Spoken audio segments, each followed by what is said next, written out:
डाल दें। चलें, आज बनने जा रही है स्वीट चिली फिश। हम इसको फीका तो बिल्कुल भी नहीं बनाएंगे, हम इसमें सॉसेस का भी इस्तेमाल कर रहे हैं और उसके अलावा इसमें थोड़ा सा हम एक स्वीट सॉस यूज़ कर रहे हैं। जो जिसका फ्लेवर आपको अच्छा लगता है वो आप ले लीजिए।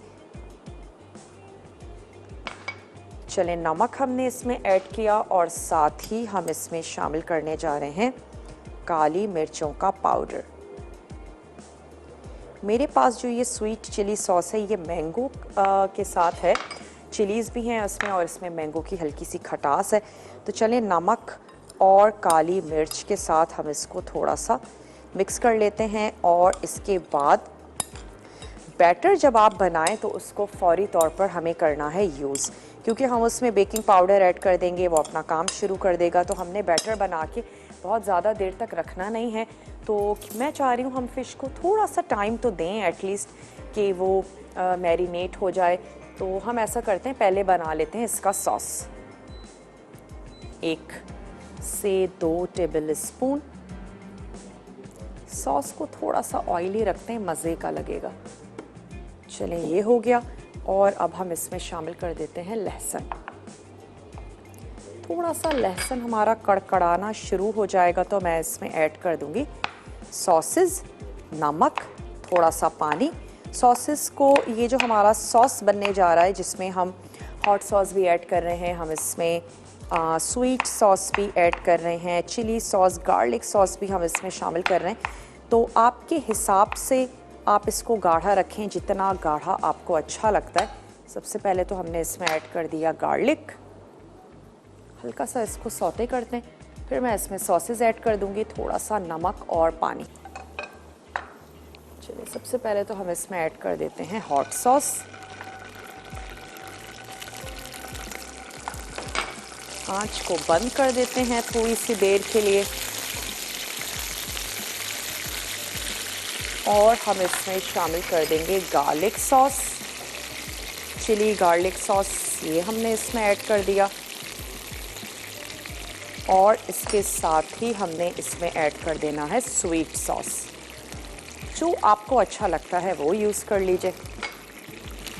इन तमाम को थोड़ा सा मिक्स करेंगे, हल्का सा इसमें शामिल कर देते हैं सॉल्ट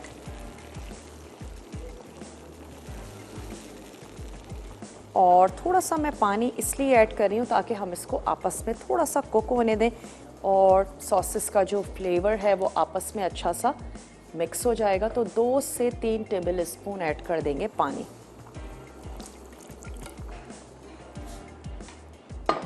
ये सॉस हमारा तैयार हो गया, इसको हम रख देंगे एक तरफ। बस सिर्फ हमने इसको 1 मिनट के लिए तैयार करना है। अब मैं रेडी कर लेती हूँ फ़िश का बैटर। वेलकम बैक, वापस आ चुके हैं एक अदद छोटी सी ब्रेक के बाद और ये हम इसमें जो हमने सॉस आपके सामने ही तैयार किया था उसमें हमने ऐड कर दिया 1 टेबल स्पून चॉप्ड हरा धनिया और ये सॉस हमारा रेडी हो गया। अब हम तैयार करने जा रहे हैं बैटर। टेबल स्पून और 3 ही टेबल स्पून इसमें हम शामिल करेंगे कॉर्नफ्लोर।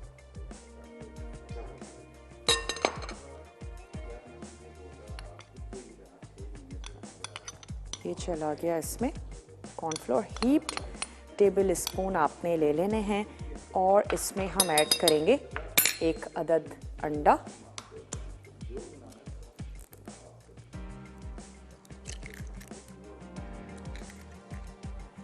ये इसमें चला गया। साथ ही हम इसमें शामिल कर देंगे थोड़ा सा सॉल्ट, काली मिर्च का पाउडर और साथ ही हम इसमें ऐड करने जा रहे हैं चिकन पाउडर। चिकन पाउडर भी यूज़ करेंगे 1/2 टीस्पून और हमने इसमें ऐड कर देना है बेकिंग पाउडर भी 1/2 टीस्पून और इन तमाम चीज़ों को अच्छा सा मिक्स कर लेते हैं ताकि ऑयल गर्म होना शुरू हो जाए।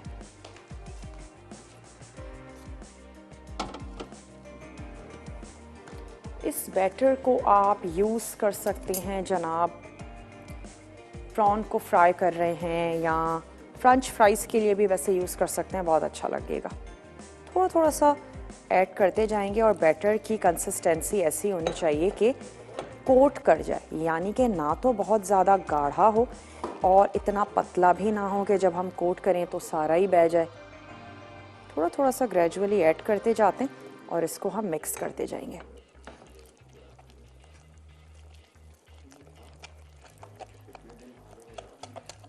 अच्छा, अब आपकी मर्ज़ी है, या तो आप इसको सिंगल ही रखें कि आपने एक दफ़ा इससे डिप किया और उसके बाद आपने फ़िश को फ्राई कर लिया, और अगर आप 2 दफ़ा करना चाहते हैं, आपको कोटिंग थोड़ी सी मोटी चाहिए, तो आप 2 दफ़ा कर लीजिए। मैं वैसे इसको सिंगल टाइम ही कर लूँगी।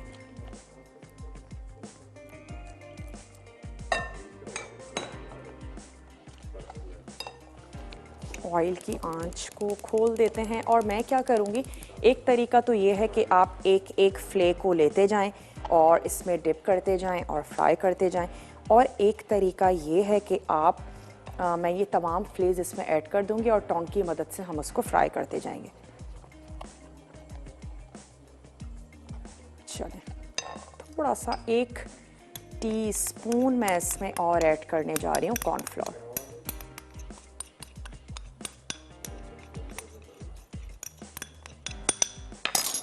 कंसिस्टेंसी ऐसी हो कि कोट कर जाए हमारी फ़िश को, बहुत ज़्यादा पतला भी नहीं और बहुत ज़्यादा गाढ़ा भी नहीं।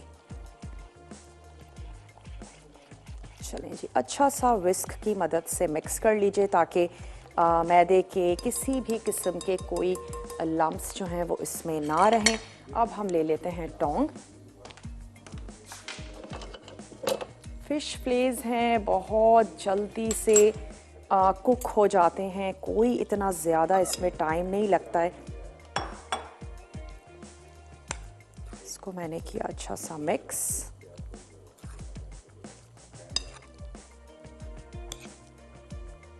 और जब आप इसको फ्राई करने जा रहे हो तो हर पीस को आपने बहुत अच्छे से कोट करना है। अच्छा, इसका एक तरीका और ये भी हो सकता है कि आप इसको एक दफ़ा और जो ड्राई मैदा है उससे कोट कर लें।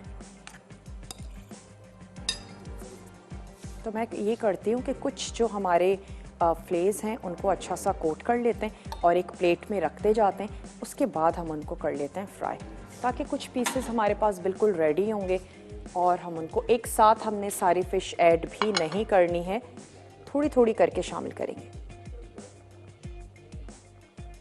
और ड्राई मैदा भी आपने थोड़ा थोड़ा करके लेना है, वरना क्या होता है तमाम जो ड्राई मिक्सचर है वो गीला हो जाता है हमारे इस जो भी आप फ्राई कर रहे हैं, चिकन है, फ़िश है, प्रॉन्स हैं।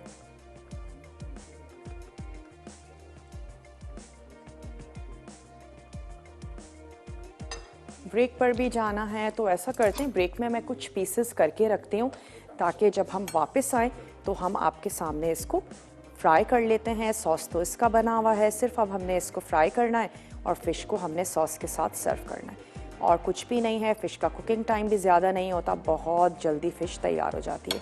इसी तरीके से हमने तमाम जो हमारे फ्लेज हैं उनको रेडी करके रखते हैं।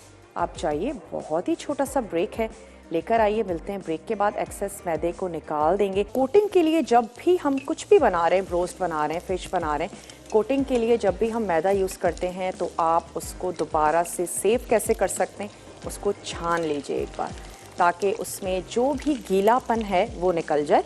उसके बाद जो ड्राई आपके पास मैदा आएगा उसको आप स्टोर कर लीजिए, जैसे नॉर्मली हम मैदे को स्टोर करते हैं। तो अगर आपने उसको स्टोर करना है तो आपने उसको छान ज़रूर लेना है एक बार, वरना वो जो गीली चीज़ें होंगी वो उस मैदे को ख़राब कर देंगी।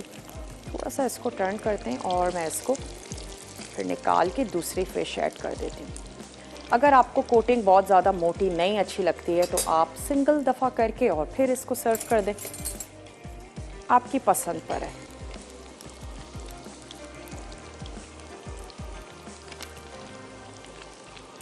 अच्छा, हम इसको ऐसे भी कर सकते हैं, दोनों तीनों आपको बताते हैं। सॉसेस के साथ आप इसको पैन में हल्का सा कुक कर लें, वो भी बहुत अच्छा लगेगा, और आप सॉसेस को इसके ऊपर पोर करके सर्व कर दें, तो दोनों स्टाइल्स जो हैं वो अच्छे लगेंगे।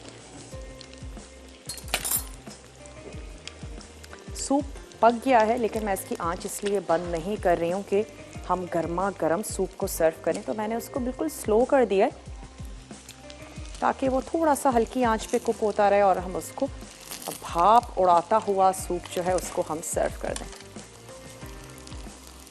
बिल्कुल इसी तरीके से हमने तमाम रिमेनिंग जो हमारे फ्लेज हैं उनको हमने फ्राई कर लेना है। गर्मा गर्म सर्व कीजिएगा तो बहुत अच्छी लगेगी।